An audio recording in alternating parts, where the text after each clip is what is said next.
Ladies and gentlemen, welcome. This is Ryan, and I am coming at you now with Sony's press conference from E3 2016. If you have not seen my one for Microsoft, it should be the first one I'm posting. Go ahead, there's going to be a link down below, and if not down below, maybe you'll see it on the side panel here, where all the other extra videos are related to this topic will come up. Let's go ahead, and we're going to talk about most everything that they offered. I might skip some things here and there, and if I do, you can leave comments down below and we can chat about them. First off, before I go any further and talk about what was showed as gameplay, trailers, things like that, let me just make a note that their introduction into this, first I was wondering if using an orchestra was a bit too much. And then later on I was proven completely wrong and pretty much just blown away from the immersive experience that is the conference at E3, much like when you get immersed in a video game. It was pretty mesmerizing. It was great. I love the music that they played during the conference, and I think they did a bang-up job with that. Now to get down to the nitty-gritty, they opened up with God of War 3. I personally have not played any of the series at all, but it looks really, really good, and I really want to try it eventually. I need to get the games first to actually play them. But looking into God of War before, it looked really good and I was really interested. It seemed like a super fun game and I've heard nothing but good things about it. And then looking into this footage of God of War 3 and the actual playthrough that was shown to us, it's a little different, it's a little tweaked, but different's not necessarily bad. I think that everything that they showed off from this, all the in-game cinematics look beautiful. The surroundings were beautiful. The game just is beautiful all the way around. There's really nothing, there's no other word that could describe it better. This game is just, it looks great, and I hope it plays great, because this is definitely a title that once I get my PS4, I will definitely be looking to get this game. It's just beautiful is the word I have for God of War. Sweet cinematics, not to mention just what little story you got out of it. You have the son. It was even heart-wrenching watching this. It was really great. Next, they showed off a trailer for a game. I need to learn to speak. Days Gone. And this game, when they showed the trailer, it looked in the vein of Sons of Anarchy, actually, which kind of got me excited. I'm a fan of Sons of Anarchy. I loved it, and from season 1 all the way to the end of season 7, I love Sons of Anarchy. However, I personally thought that while I was watching this, that they should have had Charlie Hunnam do the voice, or even Ryan Hurst, who played Opie, for those of you who don't know. But anyway, it's just this trailer, it got me interested, and later on, towards the end, which I'll skip and talk about that now, they actually showed gameplay to finish off the entire conference. So I'm kind of skipping to the end, but they showed gameplay of it, but it turns out that it just happens to be a zombie apocalypse game, and you're going in there as a gentleman who is part of a biker gang, and he's trying to get through and survive. And I guess in the trailer, or in the gameplay, they were showing off how he was looking for his friend, and as he progressed towards the very beginning, he ended up finding his bike down on the ground. So he went off looking for him in the surrounding area. And the gameplay looks good, and my qualm really about it is that it didn't do much to stand out other than that. I thought this was actually going to be kind of like a biker gang experience type of game, and then I saw zombies and I was like, so we have another zombie apocalypse game. Not to try and put down your zombie apocalypse games, but there's just so many of them. Which one would I even start with? I would probably say Resident Evil. That's all I'm saying. I'm a Resident Evil fan, but that's just me. And now we move on to The Last Guardian. They showed a trailer for it, It's nothing new. However, towards the end of that trailer, they announced that it'll be coming out October 25th of this year, which I don't know if it's new, but it's new to me. I didn't know that it was coming out this soon. So that's really cool, and this game looks really cool. The graphic and art style is different, and I love it. I definitely want to give this game a try once I get a PS4, of course. Now this one caught my attention for the wrong reasons, I think, and that was Detroit Become Human. I believe that's the name. That's the name I wrote down. So, but I believe it was Detroit and then like an asterisk or something and Become Human. This is a trailer for this game, but they kind of showed how there's a lot of decision making, and every decision you make, there's many different decisions. Every little thing you do in it is affecting the story, which is all and good, but I was not a fan of this art style. It just didn't grip me, and there wasn't enough there to grip me as a fan of this. It was like it's a futuristic, dulled down Terminator, because there isn't one robot that's looking to kill everybody. It's just everyone who happens to be like in a robot form now, and I don't know, there was nothing about it that really stood out, and especially with the graphics lacking in in comparison to the previous games that they showed off, it actually kind of caught my attention in a bad way. This is not really a title that I don't think will be for me. Moving on though, they did show something that I just mentioned and will interest me, and that is Resident Evil 7 Biohazard. Now this actually looks really good.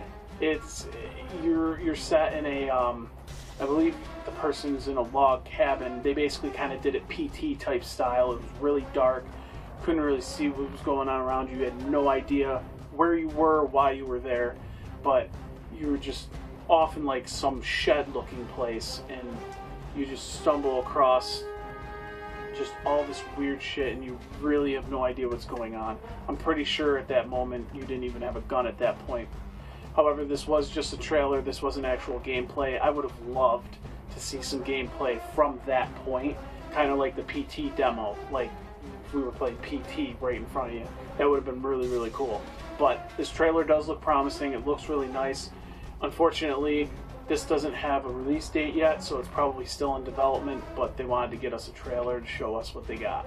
And so far, we're looking good.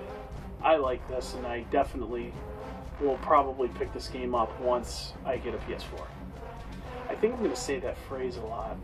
Alright, and at this point in the conference, they took a break from all the trailers and everything, because the one thing that Sony got right that Microsoft did not was that during their conference, there was minimal talking. And I mean minimal. The guy came out, he said a couple words for maybe 30 seconds, and then boom, a trailer in your face. And when that trailer was done, there was a transition, and boom, there was a trailer in your face.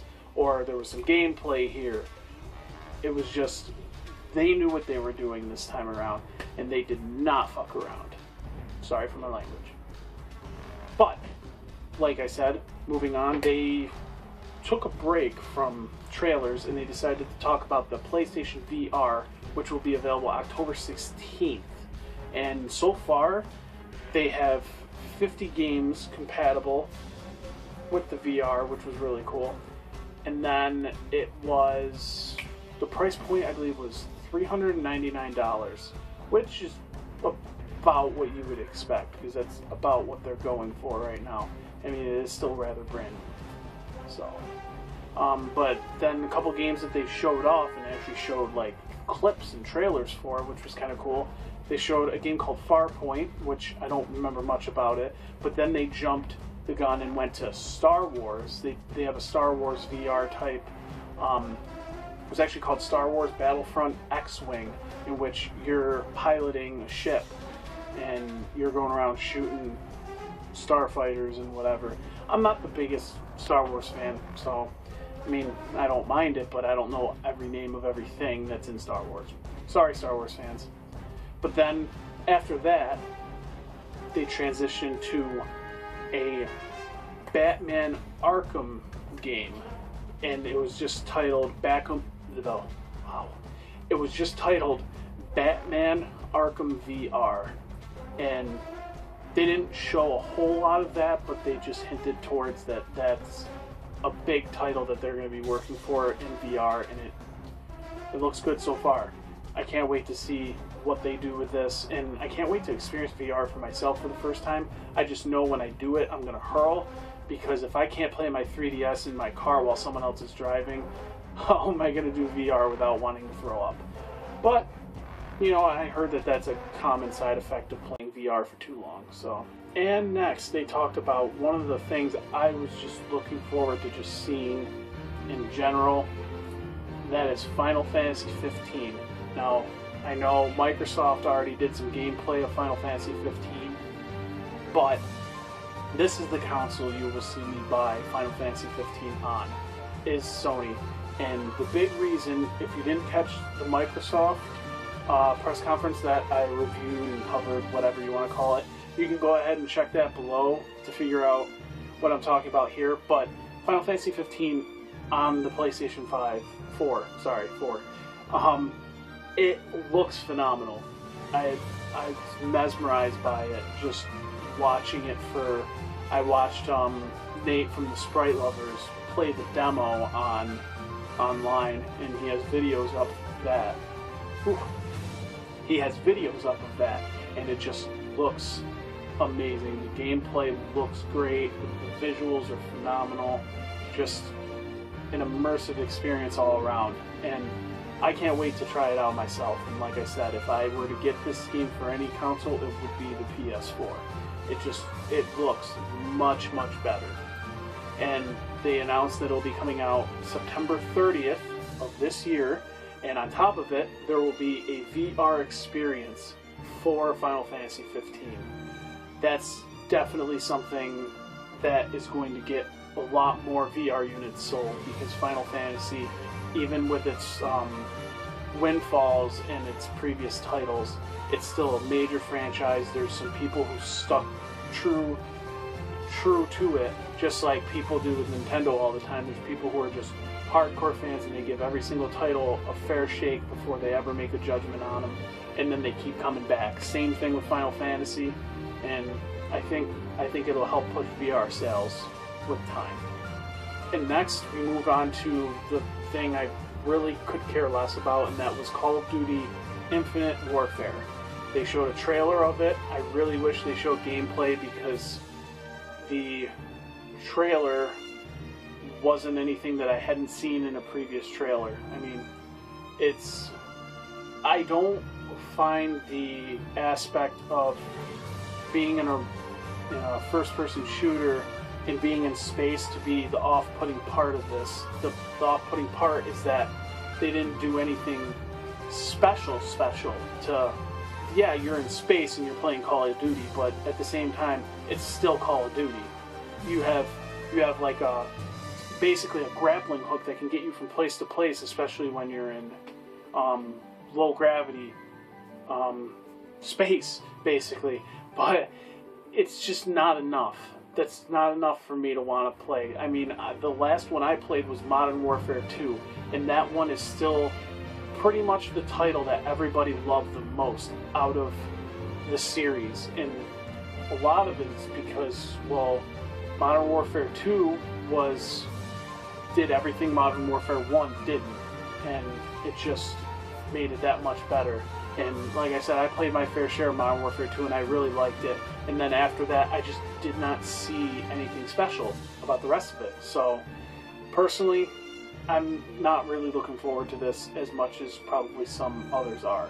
But, I mean, I think that's to be expected, personally. I'm just not a Call of Duty fan. But then right after that, they also showed that they're going to be doing a remastered version of Modern Warfare.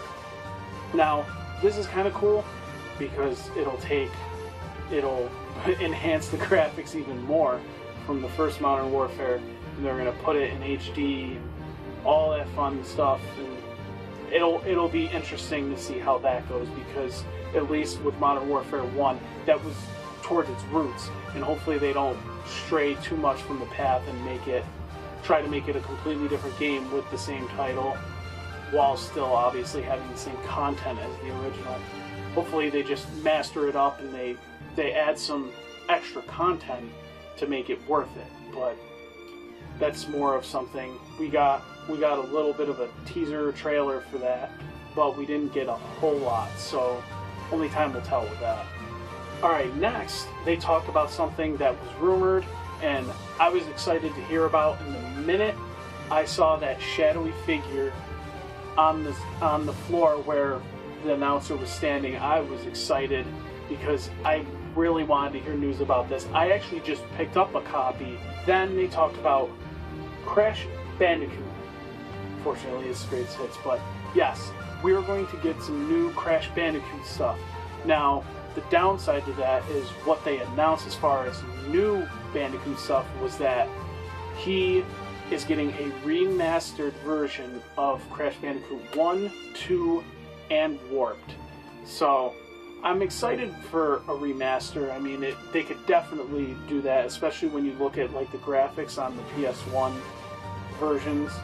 It does need an upgrade. I think this is there. You hear a lot of talk about our remaster's good, bad, indifferent, whatever.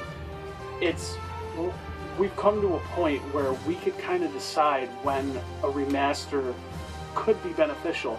PS1, absolutely. It was great for its time. The graphics were great for its time, and they're timeless classics, especially Crash Bandicoot. I always loved Crash, and I believe I beat this one when I was a kid, but I never got to play 2.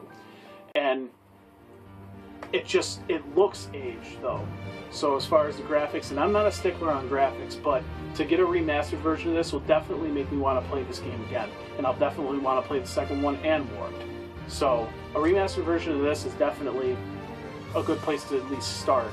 But I would love eventually to see a new game in the works, because that was not something that they announced. However, something they did announce to ease this transition is that they mentioned that he is going to be in Skylanders. And he looks a little different in Skylanders, but he still sticks true to his crazy ass ways. And they also announced within Skylanders that you can create your own. And that's kind of cool. I was never really in Skylanders, but I have friends who are, and I'm sure that's something that they've always wanted to do, is create their own character in Skylanders.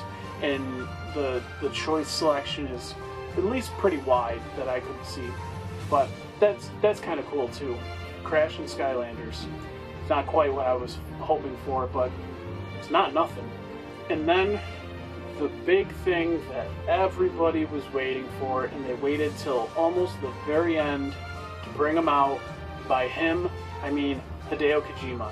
They bring him out, and they were talking about the first game back since he left Konami. I almost said Kojima. Since he left Konami, Kojima is now free to work on his games, and he happened to bring a friend back with him. And within the trailer for his new game that is being titled Death Stranding, he brought Norman Reedus as the character for this game. And the trailer, it doesn't show much, but it shows a very emotional Norman Reedus holding on to a baby. And I could just tell that everyone's faces were just at the screen, just staring. And I'm sure there were people out there crying in the stands like, why? Why are you so upset? What is wrong with this baby? What is... Oh. Either way, it's Hideo Kojima, it's Norman Reedus, it's a new game, and it looks good. It's just, you didn't see much. It's a very small teaser. But Hideo Kojima, I compare him to Nintendo a lot, because neither of them release too much information too soon. They take their time before they show you anything. They want to make sure that they have their I's dotted, their T's crossed, and they want to make sure they're getting you the perfect game, the one that you want the most. So I didn't expect much, but we definitely got more than we have. We got a title now, Death Stranding. This definitely looks really good, and it looks interesting and different, and definitely Hideo Kojima production type game. definitely going to be quality. I feel that deeply in my heart. We love you, Kojima. And that is it. That was the Sony E3 press conference. Yes, at the very end they showed the live demo of Days Gone, so that was technically the last thing we saw, but Spider-Man was like the last new thing that we saw, so that's why I'm ending it now. But it was really good. I really enjoyed Sony's E3 press conference. I didn't get to see last year's. I heard it was really good though, and I guess they topped themselves, is from what I'm hearing from others. As far as everything, it had its high points like hearing about Crash Bandicoot, Hideo Kojima's stuff, obviously, and of course there was the talk about all these new games coming out, and then Final Fantasy 15, all great stuff. And then there were slower points. I'm interested in the new Spider-Man, but not enough to follow it forever until it finally gets released. Hearing about Skylander stuff was never really a big thing of mine. Same thing with the Lego Star Wars. I do enjoy it, but it was not something that I was chomping at the bit to hear about. And then, of course, Call of Duty was probably at the bottom of that list.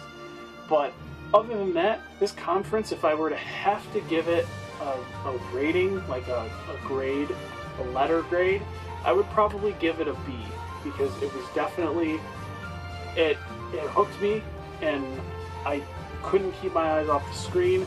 But then there were parts where it slowed down, and you know, it wasn't perfect conference by any means. I might even bump it up to a B plus thanks to the orchestra, because I was definitely wrong in that aspect. I thought they would basically just use the orchestra to bring people out to introduce stuff, but they actually used it during everything. So whenever there was a trailer being played, you could hear the orchestra in the background too. It wasn't just part of the music that was in the demo, in the trailers and all that stuff. They used the orchestra really, really well, and props to them.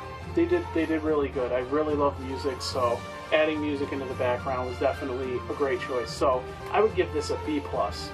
They did really good. Let me know what you guys think though. Be sure to leave comments down below.